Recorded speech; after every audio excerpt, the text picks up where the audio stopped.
estava brigando aqui no celular para a gente conseguir ver se a gente grava esse trabalho maravilhoso aqui da Fraternidade Espírita Francisco de Assis. Eu fico muito feliz em ter aceitado esse convite, sempre fico bem recebido e tenho muito carinho pela casa. Então vamos levar o nosso pensamento a Deus, agradecer a Ele essa oportunidade maravilhosa de estarmos reunidos em seu nome, que possa, na sua infinita misericórdia, derramar sobre nós a sua luz para que possamos fazer com uso da palavra na noite de hoje. Nós ouvimos o nosso irmão abrindo os trabalhos e nós estávamos meditando essa semana a respeito do tema da noite de hoje, que é a transmissão da riqueza. O Espiritismo, ele tem uma gama, uma quantidade imensa de informações e oportunidades de compreensão que nos são oferecidas pelos bons espíritos. Quando nós nos aproximamos do Espiritismo, por inúmeros motivos, nós muitas vezes, pela força do hábito de outras religiões a que estávamos mais acostumados, nós nos aproximamos do Espiritismo esperando uma resposta imediata aos nossos problemas, aos desafios que nos acolhem. Afinal de contas, nós chegamos aqui, na Casa Espírita, desejosos de ser amparados e socorridos. E isto não nos falta. Mas à medida que o tempo passa, que o primeiro momento de contato, que o socorro imediato, através das palestras, através do benefício do passe, da água magnetizada, purificada, do socorro espiritual para aqueles que estão em processos de perturbação mais grave. Quando esse primeiro momento passa, muitas vezes nós nos encontramos numa situação bem interessante. Temos por hábito permanecer na superfície dos assuntos quando se trata de religiosidade. Nós nos dizemos cristãos, mas se formos reparar bem, o pouco que nós conhecemos a respeito de Jesus, ou assistimos nas séries de televisão, nos filmes antigos, ou esporadicamente lemos uma ou outra das suas passagens do Evangelho. Mas debruçar-se realmente sobre o conteúdo de suas palavras, sobre a missão que ele veio fazer entre nós, não é um hábito que nós temos. Nós temos o hábito de crer. E é absolutamente meritória a fé baseada na crença, no acreditar. Só que quando nós nos aproximamos da doutrina espírita, nós temos uma visão diferente. Porque o Espiritismo, enquanto religião, ele não nos promete a salvação. Ele não nos garante a solução dos nossos problemas, tampouco. Ele nos diz que nós não enfrentaremos desafios, dores ou dificuldades a partir do momento em que nós adentrarmos as portas do Espiritismo. O Espiritismo, enquanto religião, nos traz a mensagem do Cristo reeditada, digamos assim. É uma releitura mais simples, mais direta, mas principalmente sob um ponto de vista que nos traz uma luz que até então não nos deixava ver sobre um véu espesso que cobria esse conhecimento. Essa luz que o próprio Mestre não pôde depositar a princípio, chama-se reencarnação.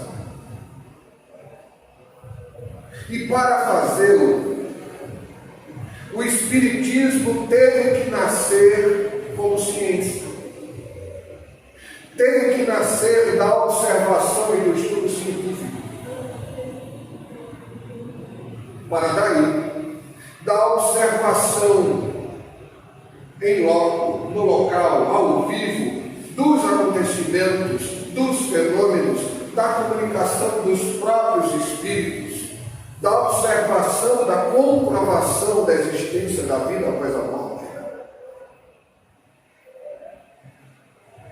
Foi a partir daí, dessa observação, que então começamos a ver que, além de um fenômeno científico estudável, havia também toda uma questão filosófica sobre a própria vida, que precisava ser observada, porque, afinal de contas, se um fenômeno nos atestava uma sobrevivência de uma inteligência fora da matéria, de indivíduos que eles que vieram nos afirmar, somos nós, aqueles considerados mortos, que vêm nos falar muito além do túmulo, que não nos impediu de continuar vivos.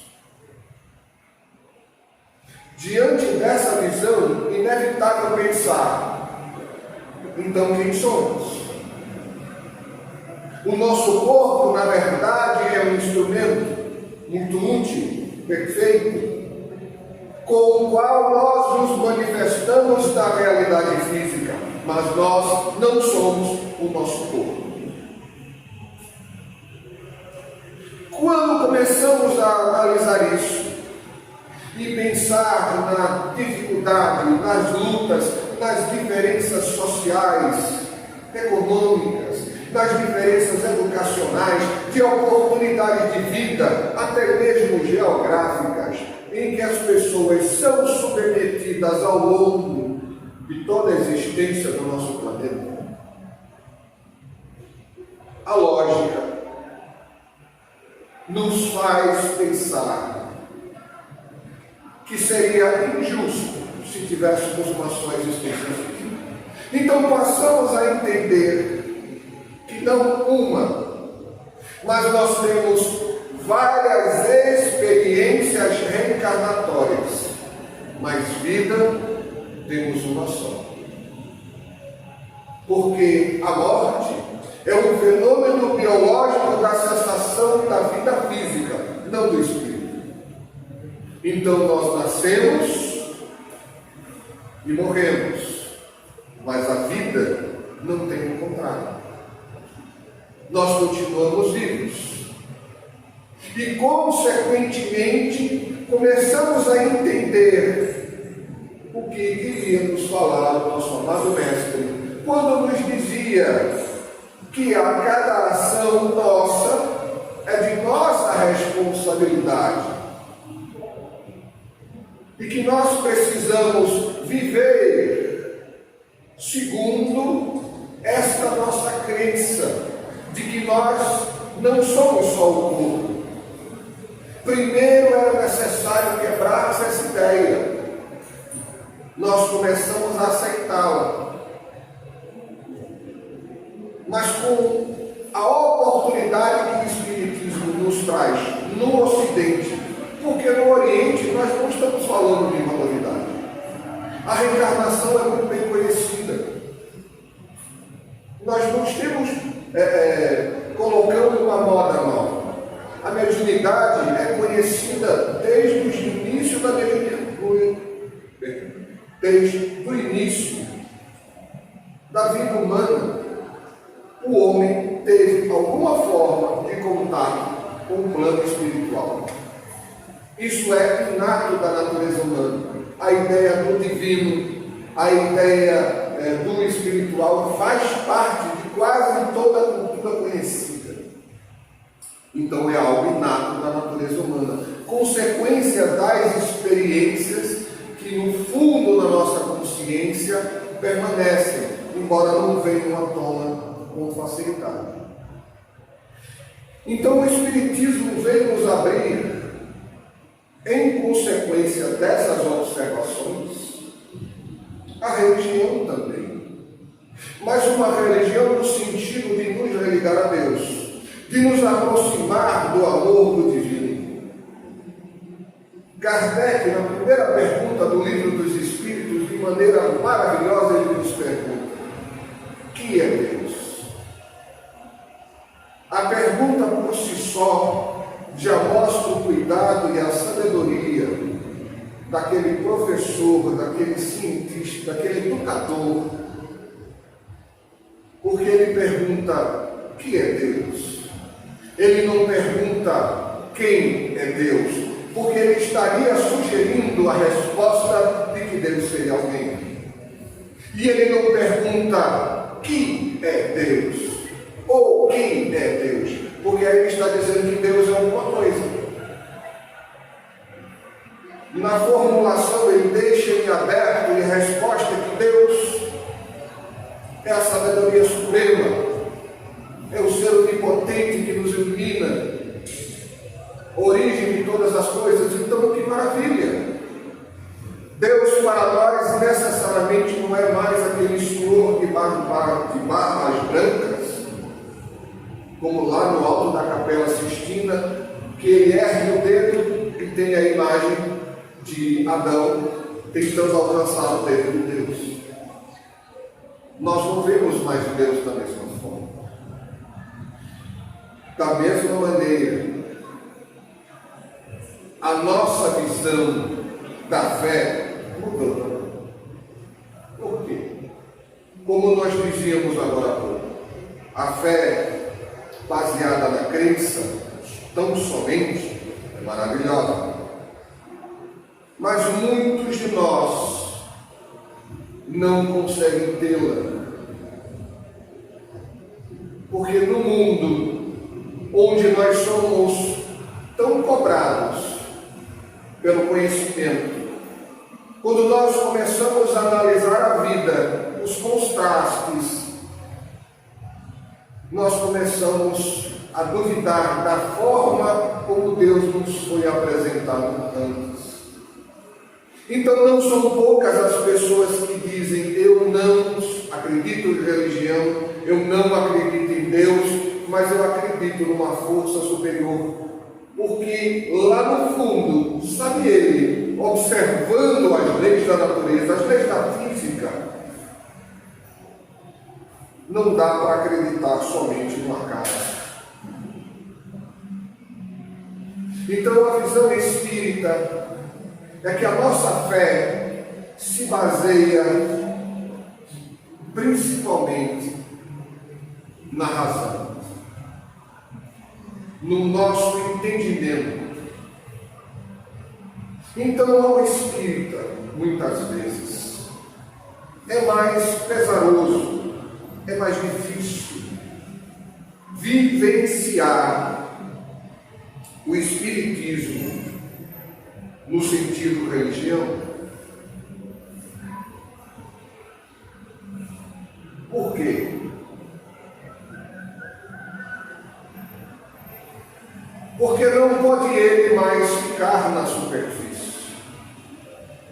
Se o fizer, não vai conseguir entender tudo aquilo que lhe está sendo oferecido.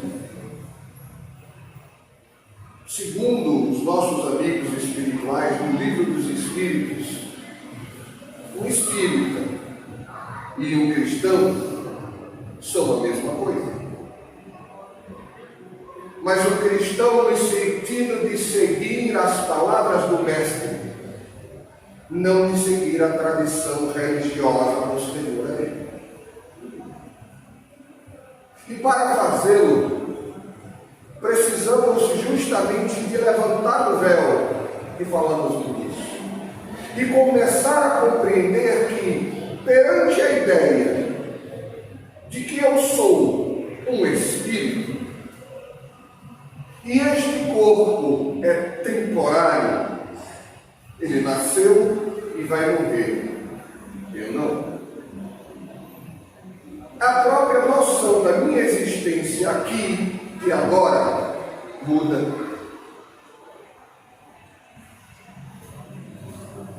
Só que isso não é algo fácil de se fazer.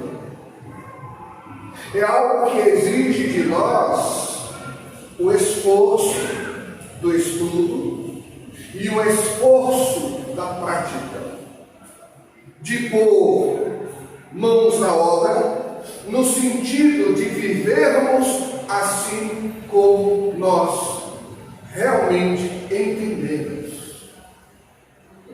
Por isso o Espiritismo nos convida a estudar, a ler, a observar, a discutir, a debater.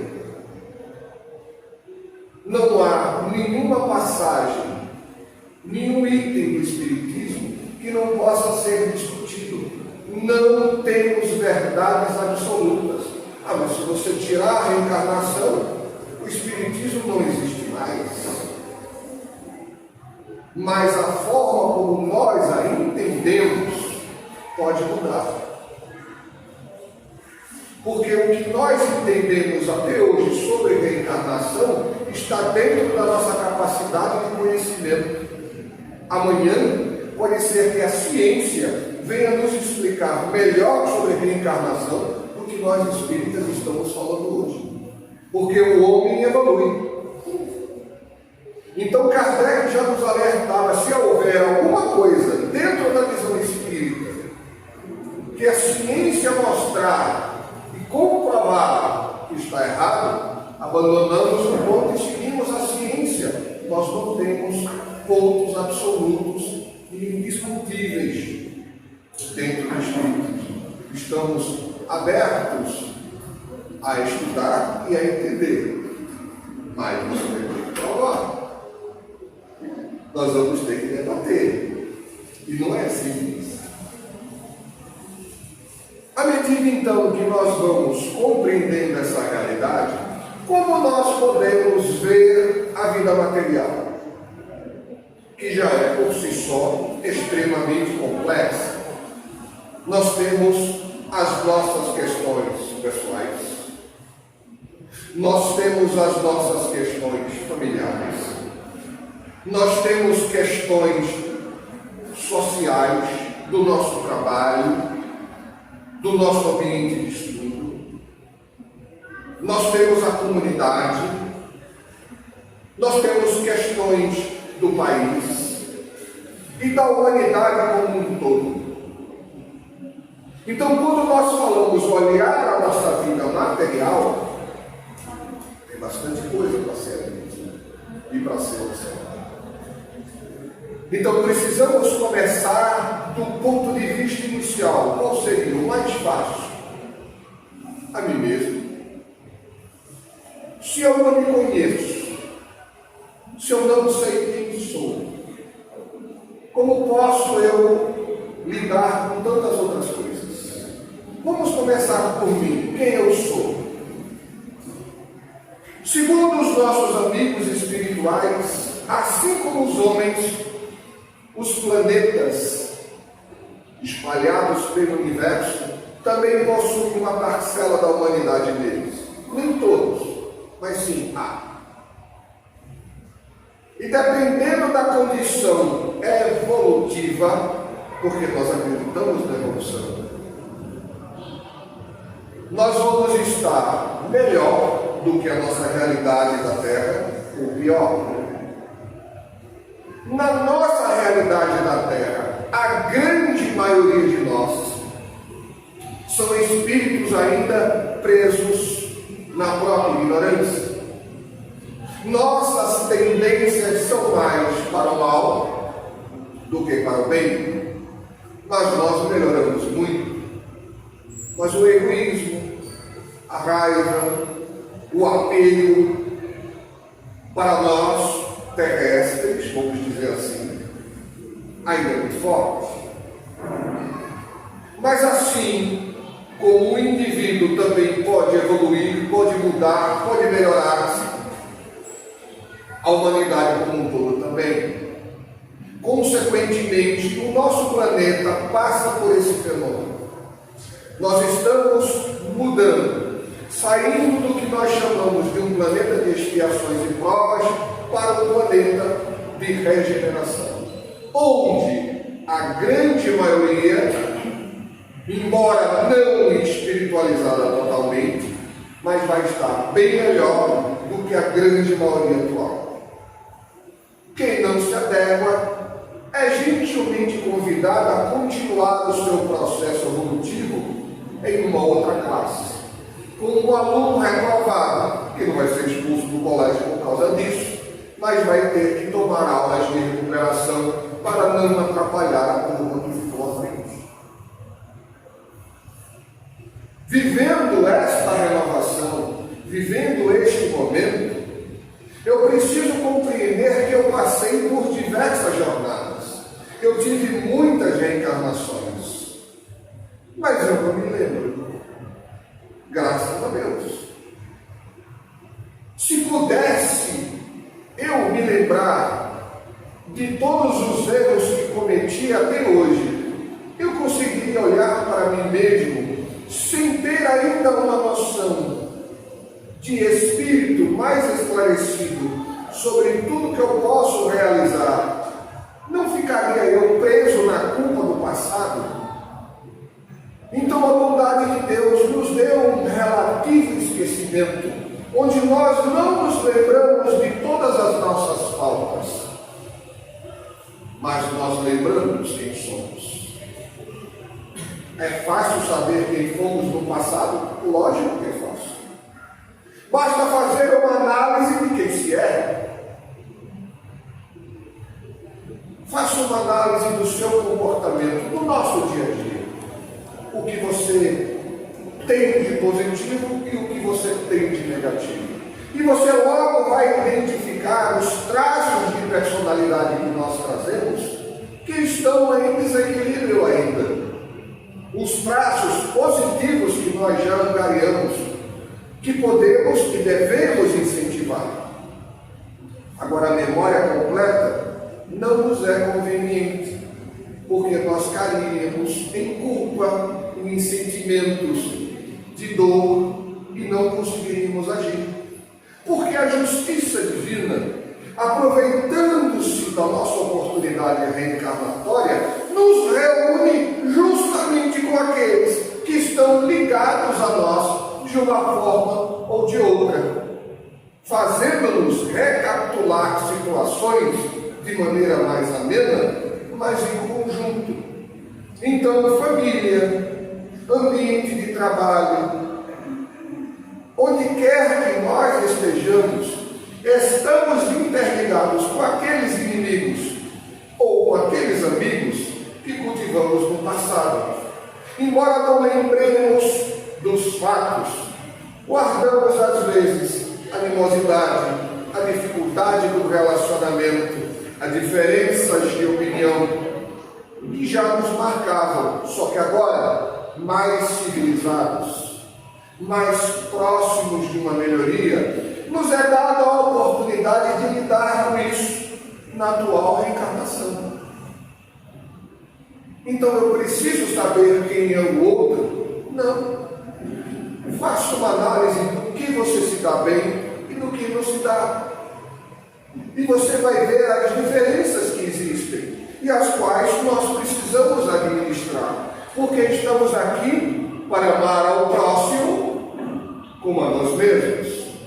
E nós não podemos amar ao próximo se não amarmos a Deus, e não amamos a Deus se não amarmos ao próximo. As coisas estão interligadas. A nossa busca pela felicidade está diretamente ligada a quanto mais nos aproximamos das leis de Deus. Aí vamos dizer, mas em nome da religião se cometeram crimes, em nome da religião se levantam preconceitos e ideias retrógradas, é verdade. Mas também em nome da descrença, muito foi feito e muito foi destruído. E em nome da religião, a nossa própria sociedade se baseia nela para que nós saibamos o que é certo e o que é errado. O nosso próprio Código Penal se baseia nisso. Então, simplesmente jogar a religião na lata do lixo, porque no seu passado, ou sob o ponto de vista dos nossos irmãos que ainda permanecem apegados a esse ou aquele ponto de vista, é ignorância. Porque nós queremos que os outros abandonem a sua maneira de ver, sem abrir mão da nossa. Quando nós somos convidados a refletir, nos colocar no lugar dos outros, é impensável. Nada mais, nada menos do que o nosso velho orgulho, a nossa velha arrogância vindo à tona, nos querendo mostrar por raiva, ressentimento, ou mesmo por nossa ignorância, que nós ainda não aprendemos a tolerar que o outro não seja igual a nós. Nós não somos iguais. Nós não somos idênticos. Nós somos diferentes. Não somos melhores. Não somos piores. Só não somos iguais. Então nós temos que aprender que o que nós chamamos de normal é relativo. Mas também nós temos que ter cuidado para que o normal não seja levado a indivíduos que precisam de ajuda, que precisam de orientação, que precisam de socorro, e se coloque uma falsa ideia que vai prejudicar a eles e a outras pessoas. Todos nós devemos, precisamos e merecemos de respeito, amor, ajuda. Que ninguém seja julgado antecipadamente. Mas ainda é uma condição nossa, da nossa incapacidade de autoavaliação. Porque quanto mais nos avaliamos, compreendemos o quantos defeitos temos. E fica fácil de olhar para frente e ver que não estamos em condição de exigir muito do próximo, já que também somos assim. Um outro ponto, que é o tema da noite, que é a questão da posse. É errado para o espírita ter posses? Não. Se o fosse, por que estaríamos reencarnados? Porque estar reencarnado é viver segundo a sociedade. Ou aquele indivíduo que, pelo seu esforço, ele angaria bens, meios de vida, e vive uma vida confortável com aqueles bens, não há nada errado com isso.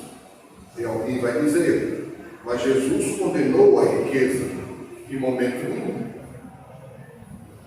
Ele disse que a riqueza era uma prova por mais difícil. Muito difícil. Porque sabia ele do nosso apego às coisas materiais. Na nossa visão de unicidade, de uma única existência física, para nós, a perda de um objeto, a ausência de uma pessoa, é muito frustrante. Quanto mais apegada à ideia da vida única e da realidade material, mais difícil é para nós vivermos com tranquilidade. A questão não está na posse. A questão está em ser possuído por ela. Eu posso ter uma condição econômica confortável e dar conforto à minha família, lutar por isso, sem qualquer medo de estar agindo errado. Mas a partir do momento em que eu me concentro na posse apenas para minha satisfação imediata, mesmo com a desculpa de ser para a minha família, eu só estou sendo egoísta. Então, se eu posso ter uma condição confortável, por que eu não posso ajudar o meu próximo? Sim, eu posso. Eu posso ajudar alguém no sofrimento, no momento de dificuldade, alguém numa doença. Eu posso erguer alguém que se encontra caído, porque não sei eu se amanhã eu posso vivenciar essa experiência. A verdade, a riqueza é uma tarefa a ser desenvolvida.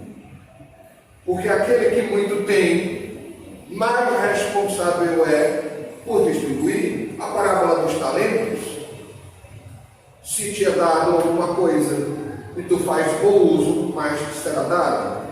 Se não usas nada, entregas aquela moeda e por medo do dono devolve apenas a mesma quantia, fazendo perder a oportunidade, tu és um mau trabalhador. Então não estamos falando da riqueza, nós podemos falar do amor. Se eu tenho muito amor, mas eu não dou para ninguém, eu quero que as pessoas me amem, mas eu amo só a minha família. Qualquer pessoa que não seja do meu círculo pessoal, eu não dou a menor atenção e ela não tem valor para mim. Eu estou sendo egoísta do meu amor. Conhecimento. Quantas pessoas a gente pode enumerar que tem uma capacidade extraordinária, mas não usa para o bem de ninguém? Só em proveito para destacar-se diante da sociedade, ou permanecer no seu escritório, escrevendo livros maravilhosos, mas que não chegarão na metade das pessoas que ele poderia alcançar se quisesse. Então não é uma questão só da riqueza, porque, como dissemos, é uma tarefa. Riqueza, pobreza, poder de mando, subserviência, todas essas circunstâncias são temporárias. E adivinha só, ou passamos, ou vamos passar por ela. Pelo fato de alguém ter uma condição material melhor do que a nossa, nós já olhamos para ele com raiva. Por que ele tem mais do que eu? Porque nesse momento, através das leis divinas e do esforço próprio, porque sozinho ninguém enriquece, ele enriqueceu. E é responsável por fazer com que aquela fortuna se multiplique e amplifique-se para ajudar o máximo de pessoas possível.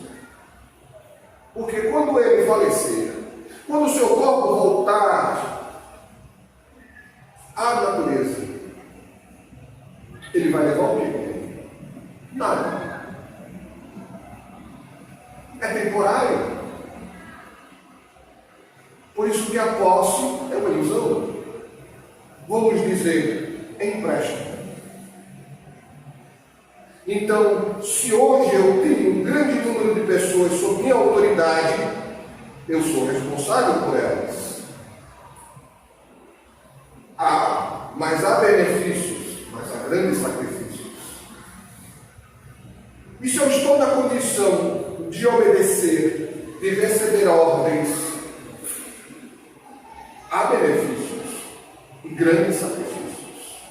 Porque eu não sou responsável por tanta gente, mas eu sou responsável por aquilo que eu devo fazer, pelo trabalho que eu devo desempenhar. Eu também sou responsável. E para isso, muitas vezes, eu também me sacrifico. Então, se hoje nós temos como uma realidade uma grande diferença social no planeta, principalmente é por nossa cegueira em ajudar o nosso semelhante. Não se trata simplesmente de dar um pão, de oferecer uma esmola na rua. Quantas pessoas não se incomodam de comprar uma feira e mandam entregar a alguém? Não, toma uma feira. É uma bênção, muito obrigado. Mas você falou para a pessoa, você viu o que ela está passando? Às vezes a feira é o menor dos problemas daquela pessoa. Desespero, sofrimento, angústia.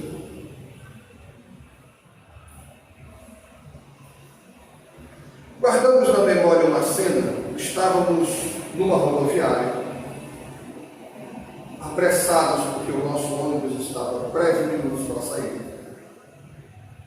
E já adentrando a parte onde ficam os ônibus, um homem mal vestido, mostrando-se em andrajos, tudo indicando ser um mendigo na rua, dentro da rodoviária, se aproximou de nós, estávamos nós e um amigo, e ele tocou nela e disse, olha, a senhora, eu poderia falar com a senhora?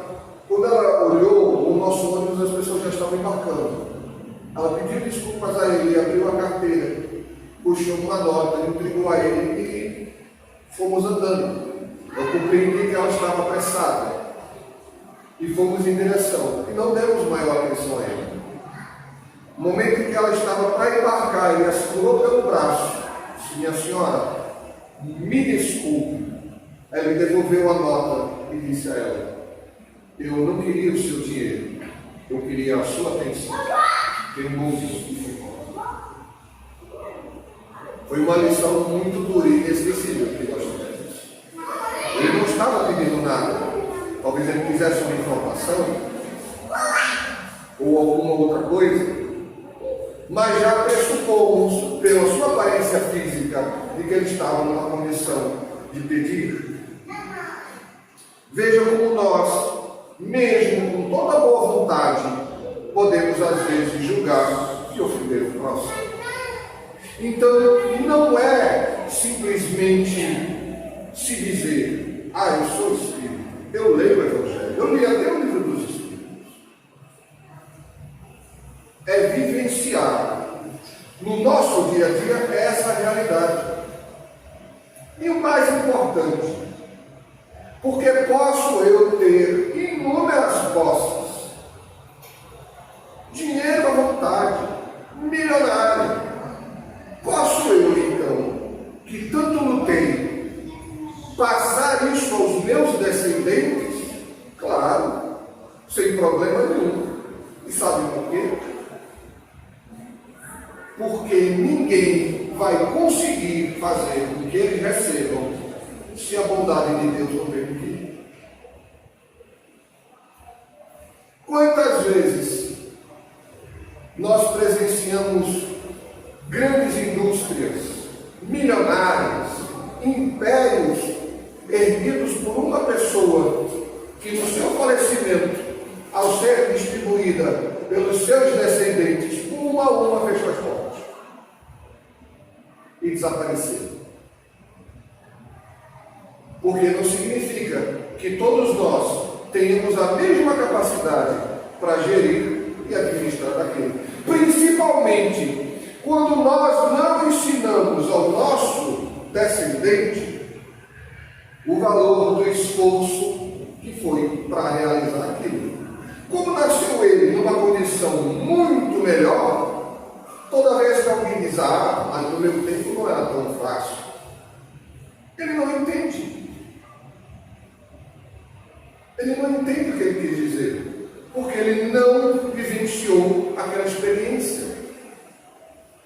Quando hoje as pessoas falam a economia melhora, ou a economia piora, ai meu Deus, aí você vai falar que quando você recebia o salário do mês, você não sabia quanto você ia ganhar até receber o contra-cheque. Porque todo mês o salário tinha que aumentar por causa do gatilho. Porque no mês que vem, aquele salário não comprava metade do que tinha Até hoje, muitos de nós faz compra por mês. Vocês fazem? Eu fazia até um tempo atrás. Fazia compra por mês. Enchia a casa de comida. Por quê? Porque de uma semana para outra, os preços subiam mais de 30%, 40%, 50%. Então, se você não comprasse naquela oportunidade, sabe Deus que preço estava? Tente explicar isso para um jovem com menos de 20 anos. Ele não sabe o que é. Ele não sabe o que é hiperinflação. É por isso que nós precisamos cada vez mais de exemplificar aos nossos jovens que estão tendo uma oportunidade maravilhosa, não é ruim, não. Nós estamos numa época em que o conhecimento, a informação é imensa. Nos anos 80, até nos anos 90 já tinha muita informação, mas não era tanto quanto nos anos 2000. De 2000 para cá, às vezes nos assusta como alguns veículos de comunicação fazem. Quando eles não têm nenhum assunto bombástico, uma morte violenta, para mostrar, mesmo jornais regionais, locais, quando não acontece nada de extraordinário, de bombástico, eles vão procurar em outro estado e mostrar algo de muito ruim que aconteceu lá. Porque a gente gosta de ver só desgraça. A gente gosta de assistir a desgraça. Aí do outro lado do planeta acontece um terremoto. Aí alguém me manda a mensagem: meu Deus, vamos todos morrer, né, Chico? Eu digo: não, por enquanto não. Divaldo Pereira Franco, depois de uma palestra, onde ele explicava que a Terra, daqui a aproximadamente 5 bilhões de anos, vai ser engolida pelo Sol e vai ser destruída. Essa é uma previsão científica, baseada na observação das estrelas, no comportamento dos astros. Depois que ele explicou, uma senhorinha se aproximou dele, ali pela casa dos 70, 80 anos, e disse: Divaldo, é verdade que a Terra vai ser destruída? E ele disse: é, daqui a 5 bilhões de anos. Ela mostrou um semblante preocupado e disse a ele: será que dá tempo de eu arrumar um companheiro? Aí a gente vê, parece uma anedota, mas não, é um fato.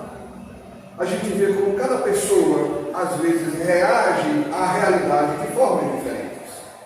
E o nosso problema é que a gente quer que o outro seja bom, o outro seja gentil, o outro seja simpático, o outro seja correto, o outro seja íntegro. Mas por onde nós precisamos começar a trabalhar a nossa noção de realidade? Por nós. Incomoda, é chato, dói. A gente não gosta de olhar no espelho porque vai cortar os pés de galinha que fica na frente do espelho. A gente se incomoda com o cabelo branco. Porque nós ainda retratamos quem somos por nossa imagem física. Eu já me demiti do espelho há muito tempo. Sempre que eu olho para ele, diz assim: oi, tudo bom, como vai? Porque eu não conheço aquela pessoa lá refletida. Eu não consigo pensar que eu sou aquela pessoa refletida. Embora tenha consciência da minha idade e faço meus exames de saúde,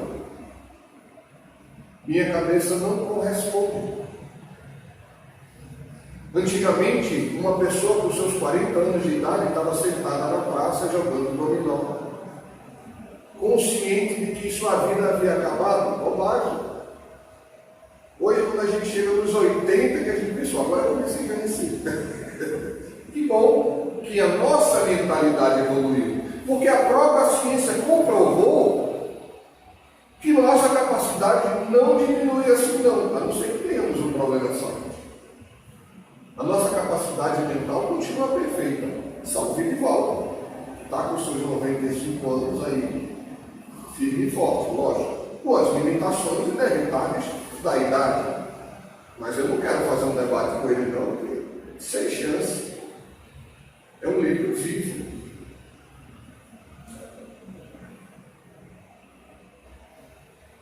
A grande luta nossa e a bênção que a doutrina espírita nos traz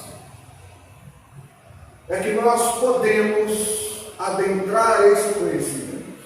Como falávamos no início, nós não podemos ficar só na imagem, só na ideia, na superfície. Se eu não entender, se eu não compreender, eu não consigo vivenciar. Eu falo também pela minha própria dificuldade. Eu brinco muito com os amigos que estudam conosco, que eu digo que eu não acredito no Espiritismo, não acredito em reencarnação, não acredito em Espíritos.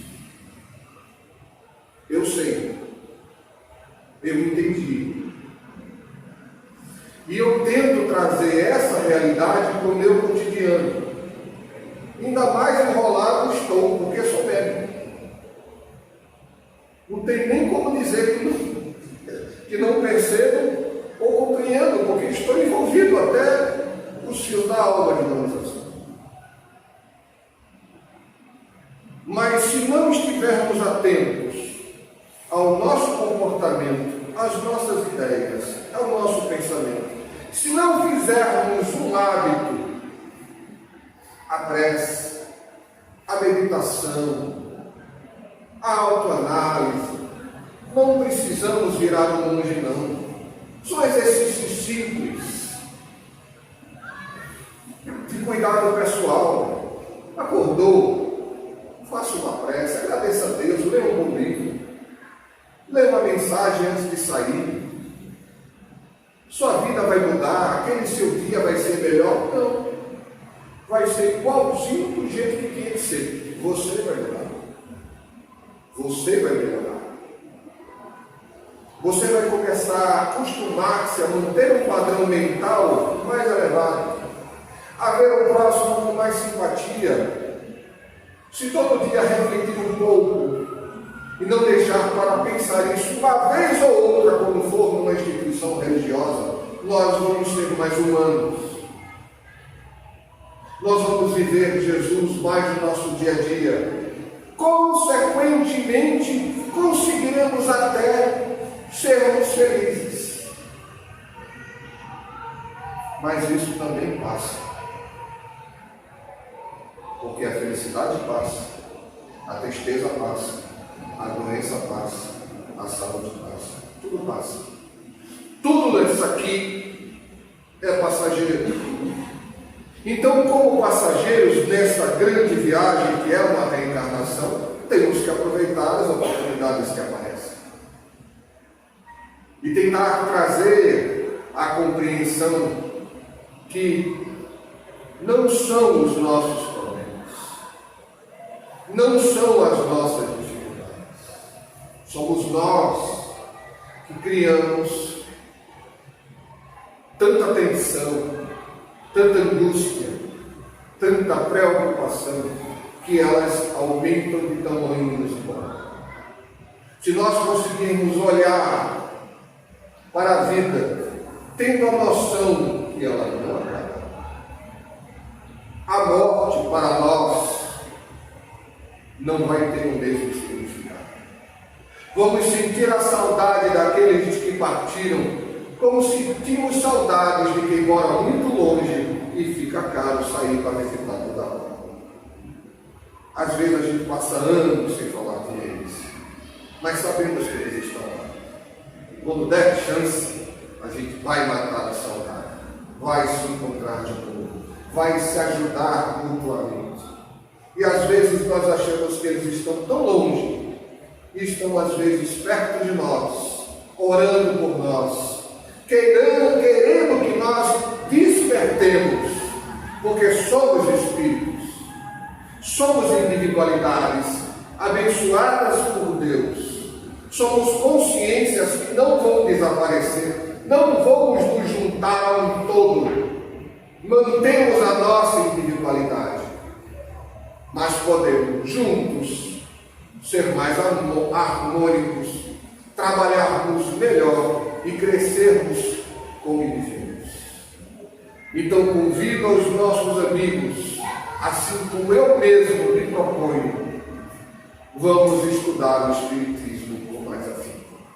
Que Deus, na sua infinita misericórdia, nos ampare, nos auxilie e nos ajude a realizar essa tarefa. E assim seja. Para assinar o senhor mesmo?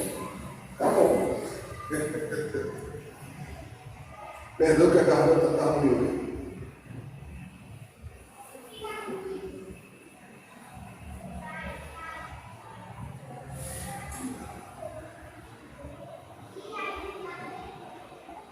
Meu divino Mestre Jesus, te agradecendo por essa noite maravilhosa, desejamos a todos, Senhor, que escutaram essas palavras, muita paz, muita tranquilidade. Te pedimos, Senhor, ampara-nos, para que possamos trazer à nossa vida esclarecimento, renovação, melhoras. Que teu amor nos envolva, que tua luz nos ilumine e que tua bondade, Senhor, preencha os nossos lares com alegria, com disposição e boa vontade. Porque, acima de tudo, tudo que vem até nós vem de ti. E tua sabedoria nos ensina a lidar com elas. Que assim.